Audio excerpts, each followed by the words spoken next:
Another breaking news story coming out of Washington has lit up Twitter and Facebook.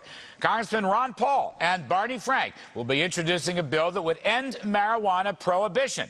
A short time ago, Texas Republican Ron Paul spoke with me about exactly what he's advocating. Take a listen. Well, removing it from the jurisdiction of the federal government and allow the states to regulate it like they would alcohol.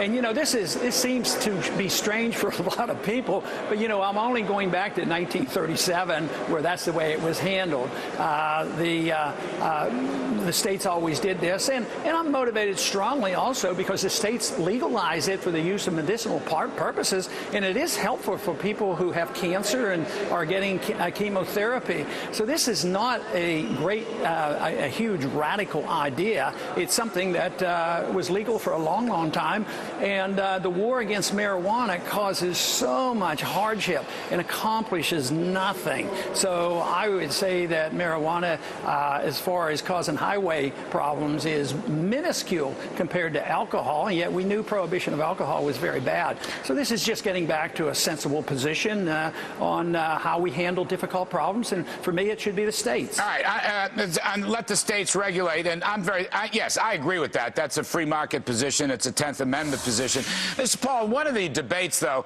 you came out for legalization of marijuana and heroin. Is that still your view?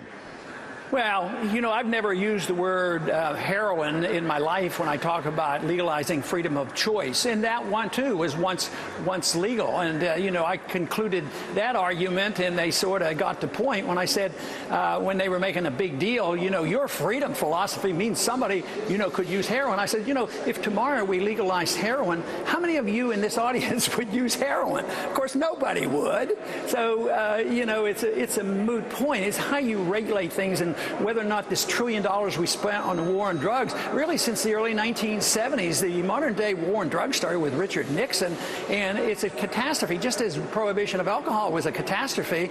So, yes, there are regulations for children and the way the states want to handle it, but, you know, it's sort of like saying, I believe in the First Amendment. Oh, that means you're pro-pornography or something like that. It's ridiculous. You know, permitting something to happen doesn't mean that you authorize it or endorse it. It is not endorsement of what people do. But do you worry, sir? I mean, look, I'm a recovering alcoholic and drug abuser. I'm coming up to 16 years with God's grace. Do you worry, sir, that this opens the door to more drug use, sets the wrong example, sends the wrong signal? It's an honest question on my part. Do you ever worry about that? You yourself No, are because I think it's much worse, because kids today have an easier time finding marijuana than they can alcohol.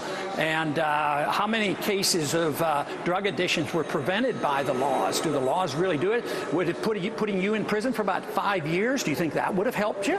Would that have cured you? No, this is a medical problem. It's not a legal problem. You shouldn't be a criminal because you have a problem with drugs. So I just don't think putting you in prison would have been helpful at all. All right. Well, I did it through a faith-based self-help program, but I appreciate your point of view, Dr. The market, Larry, that's the market way of taking care of a problem.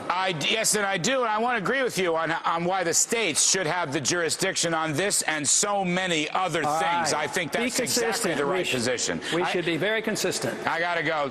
Congressman Paul, you're terrific for helping us out tonight. I appreciate it very much. All right, very good. He's a wonderfully interesting man, Congressman Ron Paul. Very